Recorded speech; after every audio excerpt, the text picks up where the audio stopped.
फ्लिपकार्ट में नया लोकेशन कैसे ऐड करें। आप फ्लिपकार्ट ऐप में नया लोकेशन ऐड करना चाहते हो तो इस वीडियो को पूरा देखना। इसके लिए फ्लिपकार्ट ओपन करना है, फिर नीचे अकाउंट ऑप्शन शो होगा, इस पर क्लिक करना है।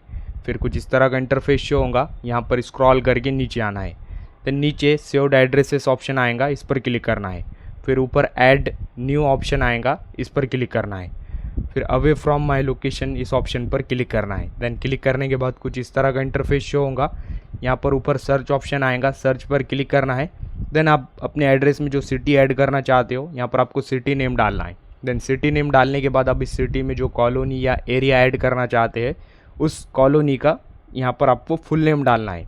हाँ, कॉलोनी का फुल नेम डालना है। फिर नीचे आपको अपना कॉलोनी सजेस्ट करेगा यहाँ पर, फिर आपको कॉलोनी पर क्लिक करना है। देन क्लिक करने के बाद यहाँ पर आपका सिटी एंड कॉलोनी ऐड हो जाएगा। फिर ऐड एड्रेस डिटेल्स पर क्लिक करना है। फिर कुछ इस तरह का इंटरफेस ओपन होगा, ऊपर हाउस नंबर बिल्डिंग नेम दिखाई देगा, यानी हाउस नेम बिल्डिंग नेम दिखाई देगा। तो यहाँ पर आपको अपना बिल्डिंग नेम डालना है। जस्ट एग्जाम्पल के लिए मैं यहाँ पर एन टाइप करता हूँ। देन आप आपके केस में यहाँ पर अपना बिल्डिंग नेम डालोगे। फिर स्क्रॉल करके नीचे आना है।